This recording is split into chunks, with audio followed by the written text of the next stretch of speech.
नमस्कार साथियों, एनजी के भी यूट्यूब क्लासेज में आपका स्वागत है। तो साथियों, शुरू कर रहे हैं आज शिक्षा मनोविज्ञान का एक और मॉडल टेस्ट पेपर। साथियों, एग्ज़ाम से संबंधित सभी क्वेश्चन आपके लिए अति महत्वपूर्ण हैं। अगर चैनल पे नए हैं तो चैनल को सब्सक्राइबर करना। अगर बेल आइकन पे नहीं दबाया है आपने बटन, तो बेल आइकन को अवश्य दबाना, जिससे कि हर क्वेश्चन और हर मॉडल पेपर आपके पास पहुंच जाए और आप उसका लाभ उठा सकें। मैं चैनल पे डाल रहा हूँ, आप आंसर दे रहे हैं, लेकिन मेरे हिसाब से आपकी तैयारी अभी परिपूर्ण नहीं हुई है, क्योंकि 50% ही बच्चे अभी तक राइट आंसर दे पा रहे हैं। तो साथियों, जो क्वेश्चन मैं डालता हूँ उसका आंसर देकर अपना अवलोकन अवश्य करें कि अपना सही है गलत है। कमेंट्स करके मैसेज में पूछे कि सही है कि गलत है। ठीक है, तो शुरू करते हैं आज के पेपर की शुरुआत। तो खिलौनों की आयु कहा जाता है, तो साथियों कौन सी कहा जाता है? पूर्व बाल्यावस्था को, उत्तर बाल्यावस्था को, किशोरावस्था को, और इनमें से कोई नहीं। तो साथियों आंसर होगा आपका पूर्व बाल्यावस्था। कौन सा होगा? पूर्व बाल्यावस्था। किशोर खिलौनों की आयु कहा जाता है पूर्व बाल्यावस्था को। ठीक है साथियों, अगला क्वेश्चन शुरू करते हैं। निम्न में से कौन सी पूर्व बाल्यावस्था की विशेषता नहीं है? बाल्यावस्था की विशेषता नहीं है। दल समूह में रहने की अवस्था, अनुकरण करने की अवस्था, प्रश्न करने की अवस्था और खेलने की अवस्था। तो साथियों पूर्व बाल्यावस्था की विशेषता नहीं है, ये पूछ रहा है विशेषता नहीं है, तो खेलने की अवस्था नहीं है। आपका आंसर होगा द साथियों। ठीक है, नेक्स्ट क्वेश्चन। उत्तर बाल्यावस्था में बालक भौतिक वस्तुओं के किस आवश्यक तत्व में परिवर्तन समझने लगता है? भौतिक वस्तु के किस आवश्यक तत्व में परिवर्तन समझने लगता है साथियों? द्रव्यमान और संख्या एवं द्रव्यमान, संख्या व क्षेत्र। तो साथियों आंसर होगा आपका द द्रव्यमान, संख्या और क्षेत्र। तो आपका आंसर द होगा। ठीक है, नेक्स्ट। विकास का अर्थ है, विकास का क्या अर्थ है साथियों? यहाँ पर देखिए, विकास का अर्थ पूछ रहा है सीधा सीधा। तो परिवर्तनों की उत्तरोत्तर श्रृंखला, अभिप्रेरणा के फलस्वरूप होने वाले परिवर्तनों की उत्तरोत्तर श्रृंखला, अभिप्रेरणा में अनुभव के फलस्वरूप होने वाले प्रश्नों की ये परिवर्तनों की उत्तरोत्तर श्रृंखला, और परिपक्वता एवं अनुभव के फलस्वरूप होने वाले परिवर्तनों की श्रृंखला। तो आपका आंसर होगा साथियों स, ऑप्शन स आपके लिए आंसर होगा। ठीक है, नेक्स्ट क्वेश्चन। विकास के संदर्भ में निम्न में से कौन सा कथन सत्य नहीं है? साथियों क्वेश्चन को समझना, विकास के संदर्भ में सत्य नहीं है, नहीं ये पूछ रहा है और नहीं है को आप आराम से समझ सकते हैं, उसके बाद में ही आंसर देना। विकास के संदर्भ में निम्न से कौन सा सत्य नहीं है? तो विकास की प्रत्येक अवस्था में अपने खतरे हैं।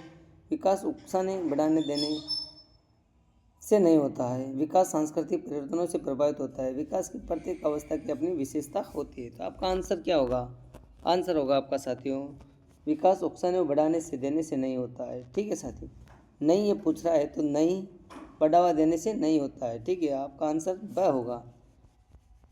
ठीक है, नेक्स्ट क्वेश्चन। निम्न में से कौन सा विकास कार्यात्मक उत्तर बाल्यावस्था के उपयुक्त नहीं है? साथियों आंसर एक बार फिर क्वेश्चन को समझना कि विकासात्मक कार्य उत्तर बाल्यावस्था के उपयुक्त नहीं है। तो आंसर होगा आपका सामान्य से खेलों के लिए आवश्यक शारीरिक कुशलता सीखना, पुरुषोचित या स्त्रीचित सामाजिक भूमिकाओं को प्राप्त करना, व्यक्तिगत आत्मनिर्भरता प्राप्त करना, अपने हम उम्र के बालकों के साथ रहना सीखना। तो आपका आंसर होगा साथियों ब पुरुषोचित या स्त्रियोचित सामाजिक भूमिकाओं को प्राप्त करना। ये विकासात्मक उत्तर बाल्यावस्था का नहीं है। ठीक है, कौन सा? बी। आपका आंसर होगा बी। क्वेश्चन को समझ के ही उत्तर देना साथियों। सामान्य परिपक्वन से पहले प्रशिक्षित करना प्राय सामान्य परिपक्वन से पहले प्रशिक्षित करना प्राय आंसर होगा आपका सामान्य कौशलों के निष्पादन के संदर्भ में बहुत लाभकारी होता है, कुल मिलाकर हानिकारक होता है, दीर्घकालीन दृष्टि से लाभकारी होता है। लाभकारी हो या हानिकारक, यह इस पर निर्भर करता है कि प्रशिक्षण में किस प्रकार की विधि का प्रयोग किया जाता है। तो आपका आंसर होगा साथियों द लाभकारी हो या हानिकारक, यह इस पर निर्भर करता है कि प्रशिक्षण में किस प्रकार की विधि का प्रयोग किया जाता है। तो आपका आंसर होगा द। ठीक है, नेक्स्ट। 5 वर्ष का राजू अपनी खिड़की के बाहर तूफान को देखता है। बिजली चमकती है और कड़कने की आवाज़ आती है। राजू शोर सुनकर उछलता है, बार बार यह घटना होती है। फिर कुछ देर शांति के पश्चात बिजली कड़कती है। राजू बिजली की गर्जना सुनकर उछलता है। राजू का यह उछलना कौन से सिद्धांत पर आधारित है? तो साथियों यह सिद्धांत शास्त्रीय अनुबंधन के सिद्धांत आईपी पावलोव के सिद्धांत पर आधारित है। तो आपका आंसर होगा और आईपी पावलोव वाले सिद्धांत पर आधारित है। सकारात्मक दंड का सिद्धांत निम्न में से कौन सा है? सकारात्मक दंड का सिद्धांत कौन सा उदाहरण है? मित्रों के द्वारा उपवास करना, मित्रों के साथ समय बर्बाद करना, मीन में निकालना बंद करना और इनमें से सभी। तो साथियों आपका आंसर होगा मित्रों के द्वारा उपहास करना, यह आंसर होगा सकारात्मक दंड का। आपका आंसर होगा ठीक है। नेक्स्ट क्वेश्चन, निम्न में से कौन सा अभिप्रेरणा एक प्रक्रिया के संदर्भ में प्रयुक्त नहीं है? क्वेश्चन को समझना, नहीं है, प्रयुक्त नहीं है। अभिप्रेरणा एक प्रक्रिया के संदर्भ में नहीं है। तो आंसर क्या होगा आपका? आपका आंसर देखते हैं, यह व्यक्ति को लक्ष्य की ओर ले जाता है, यह व्यक्ति की शारीरिक आवश्यकताओं की संतुष्टि करता है, यह मनोवैज्ञानिक आकांक्षाओं को प्राप्त करने में सहायता करता है, यह व्यक्ति को अप्रिय स्थिति से दूर रखता है। तो साथियों आंसर होगा क्वेश्चन को एक बार पढ़ देता हूँ कि निम्न में से कौन सा भी प्रेरणा एक प्रक्रिया के संदर्भ में नहीं है पूछ रहा है। तो यह व्यक्ति की अप्रिय स्थिति को दूर करता है, ठीक है, रखता है या करता है। अगला, किसी उद्दीपन के निरंतर दिए जाने से व्यवहार में होने वाले अस्थायी परिवर्तन कहलाता है। साथ ही किसी उद्दीपक के निरंतर दिए जाने से व्यवहार में होने वाला स्थायी परिवर्तन कहलाता है। क्या कहलाता है? अभ्यस्तता, अधिगम, अस्थायी अधिगम एवं अभिप्रेरणा। तो आपका आंसर होगा अभ्यस्तता। क्या कहलाएगा? अभ्यस्तता। विद्यार्थी की अभिवृत्तियों में परिवर्तन के लिए निम्न में से किस विधि का प्रयोग अध्यापक को नहीं करना चाहिए? एक बार क्वेश्चन और समझाता हूँ आपको। विद्यार्थियों की अभिवृत्ति, जो विद्यार्थी की अभिवृत्ति में परिवर्तन के लिए निम्न में से किस विधि का प्रयोग अध्यापक को नहीं करना चाहिए? क्वेश्चन पूछ रहे हैं नहीं करना चाहिए, करना चाहिए, नहीं करना चाहिए।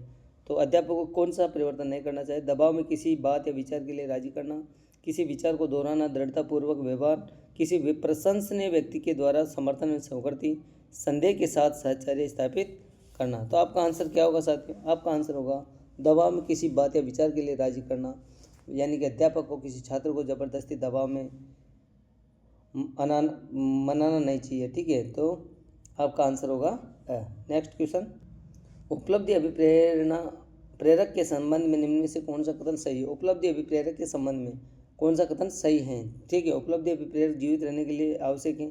यदि व्यक्ति अपनी क्षमताओं की संतुष्टि महत्वपूर्ण है तो उपलब्धि अभिप्रेरक को विकास प्रेरक कहा जा सकता है। यदि व्यक्तियों के मध्य प्रतियोगिता पर बल है तो उपलब्धि अभिप्रेरक कहा जा सकता है। इनमें से कोई नहीं। तो आपका आंसर क्या होगा? आपका आंसर होगा साथियों इनमें से कोई नहीं। आपका आंसर क्या होगा? इनमें से कोई नहीं। नेक्स्ट क्वेश्चन,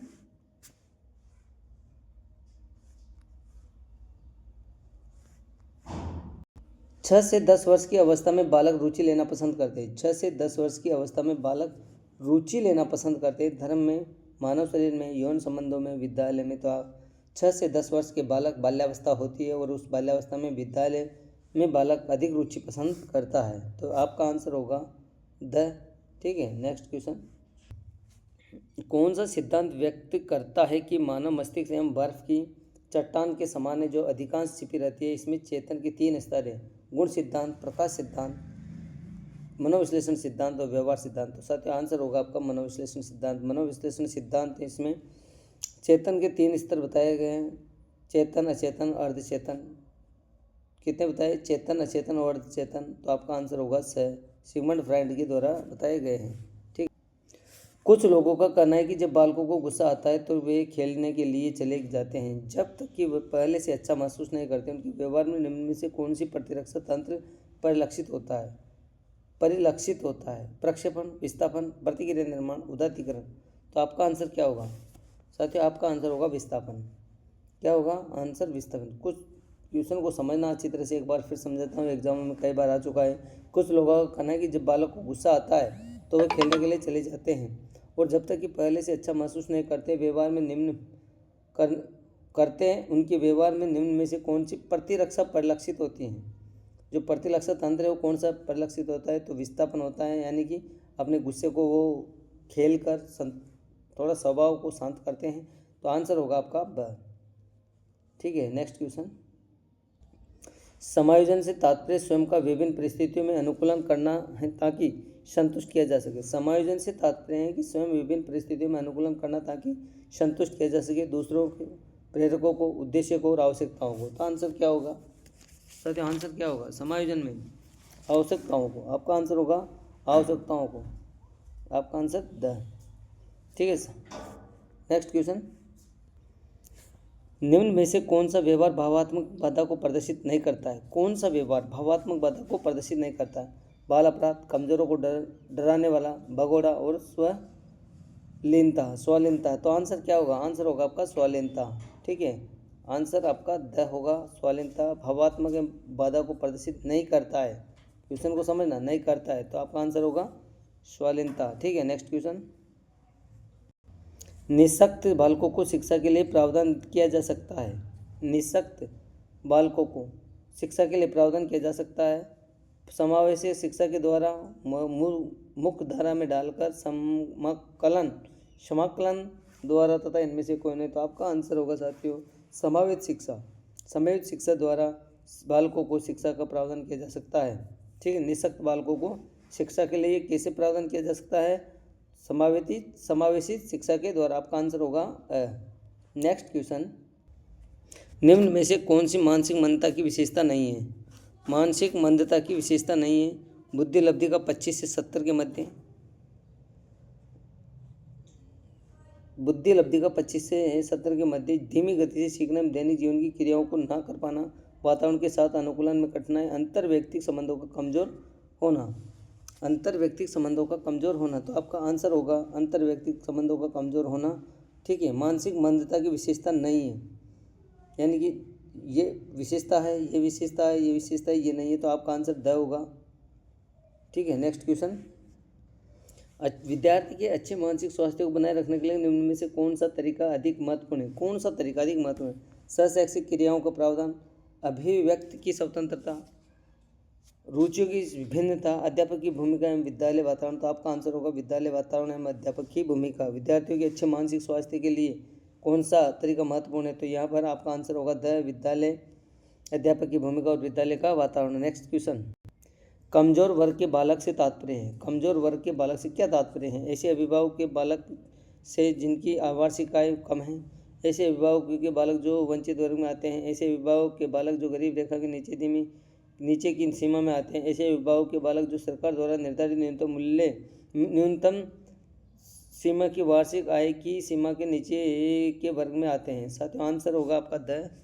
ठीक है, ऐसे अभिभावक के बालक जो सरकार के द्वारा निर्धारित न्यूनतम सीमा की वार्षिक आय के नीचे या सीमा के नीचे आते हैं, ऐसे वर्ग के बालक कमजोर वर्ग माने जाएंगे। ठीक है, आपका आंसर होगा द। Next question. शिक्षा का अधिकार अधिनियम 2009 में निर्दिष्ट किया गया है कि कक्षा 1 से 5 तक यदि प्रवेश दिए गए विद्यार्थियों की संख्या 200 से अधिक है तो विद्यार्थियों का आवश्यकता अनुपात होगा कितना होगा? 45, 23, 40, 50। तो आपका आंसर होगा 40। आंसर क्या होगा? 40। ठीक है, आपका आंसर ब होगा।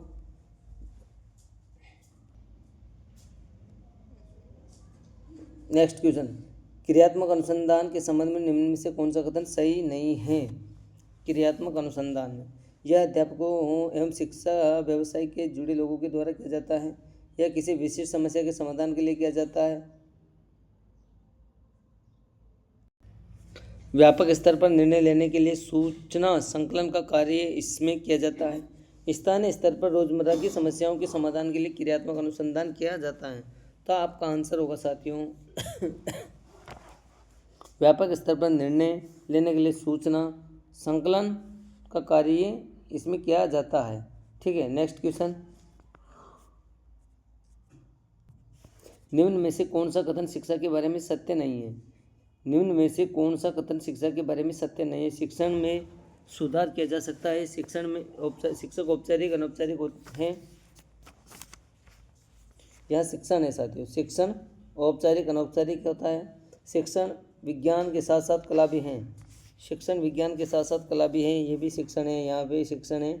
और शिक्षक अनुवेक्षण है, शिक्षण अनुवेक्षण है, यहाँ का सभी मिस्टेक हो रहा है। तो आपका आंसर होगा साथियों शिक्षक शिक्षण अन्वेषण है। आपका आंसर होगा द। शिक्षा के बारे में सत्य नहीं है पूछ रहा है, तो ये शिक्षण में सुधार किया जा सकता है, सत्य हैं। शिक्षण औपचारिक अनौपचारिक ये भी सत्य हैं। शिक्षण विज्ञान के साथ कला भी है, ये भी सत्य हैं। और ये नहीं है, तो आपका आंसर द होगा। ठीक है, नेक्स्ट क्वेश्चन।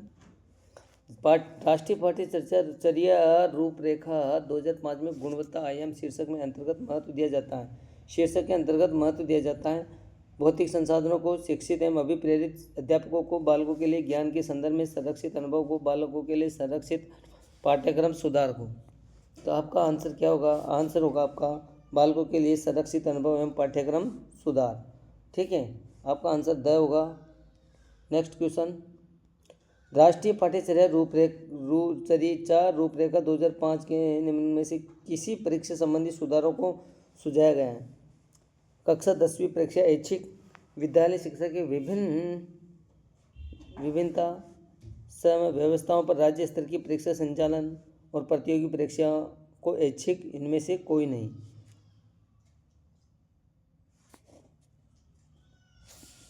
साथियों क्वेश्चन टाइपिंग में थोड़ा सा मिस्टेक है, यहाँ पर ये नहीं है। ठीक है, ये स ऑप्शन है और ये द है। ठीक है, तो अब पढ़ते हैं। राष्ट्रीय पाठ्यचर्या चर्चा रूपरेखा 2005 में निम्न में से किसी परीक्षा संबंधी सुधारों को सुझाया गया है। ठीक है, तो यहाँ पर कक्षा 10 की ऐच्छिक परीक्षा है, ये सत्य है। विद्यालय शिक्षा की विभिन्न अव्यवस्थाओं पर राज्य स्तर की इस परीक्षा संचालन, प्रतियोगी प्रवेश परीक्षा ऐच्छिक और इनमें से कोई नहीं। तो आपका आंसर होगा कक्षा 10 को ऐच्छिक परीक्षाएं बनाने के संबंधी सुझाव। ठीक है, नेक्स्ट क्वेश्चन। दबाव को कम करने एवं परीक्षाओं में सफलता के लिए आवश्यक हैं कम अवधि की परीक्षाओं में अंतरण, विद्यालय शिक्षा के विभिन्न चरणों में परीक्षाओं का आयोजन, वार्षिक एवं अर्धवार्षिक परीक्षाएं, विभिन्न प्रवेश परीक्षाओं के लिए विभिन्न एजेंसियों की स्थापना। तो आपका आंसर क्या होगा? आपका आंसर होगा कम अवधि की परीक्षाओं में अंतरण। साथियों परीक्षाओं की अवधि में कम किया जाए जिससे कि दबाव कम हो जाएगा और परीक्षा में सफल हो जाएंगे बात। तो आपका आंसर होगा नेक्स्ट क्वेश्चन। मूल्यांकन का उद्देश्य है, मूल्यांकन का उद्देश्य है क्या है? बालकों को धीमी गति से सीखने वाले तथा प्रतिभाशाली बालकों के रूप में लेबल करना, जिन बालकों को उपचारात्मक शिक्षा की आवश्यकता है उनकी पहचान करना, अधिगम की कठिनाइयाँ व समस्या वाले क्षेत्रों का पता लगाना, उत्पादन जीवन जीने के लिए शिक्षा की इस सीमा तक तैयार कर पाई हैं का पुष्टि पोषण करना। तो मूल्यांकन का उद्देश्य क्या है? तो साथियों मूल्यांकन का उद्देश्य उत्पादन जीवन जीने की शिक्षा किस सीमा तक तैयार कर पाई है, पुष्टि पोषण करना। आपका आंसर होगा द। ठीक है, लास्ट और नेक्स्ट क्वेश्चन। प्राथमिक विद्यालय के बालकों के लिए निम्न में से किसे बेहतर मानते हैं? प्राथमिक विद्यालय में निम्न में से किसे बेहतर मानते हैं? वीडियो अनुरूप को, प्रदर्शन को, स्वयं के द्वारा किया गया अनुभव, इनमें से कोई नहीं। तो आपका आंसर होगा स्वयं के द्वारा अनुभव। आपका आंसर होगा स। ठीक है, नेक्स्ट शायद पूरे हो गए। तो साथियों आपको कैसा लगा? अच्छा लगा होगा शायद। तो अगर अच्छा लगा तो लाइक करना, कमेंट्स करना। धन्यवाद।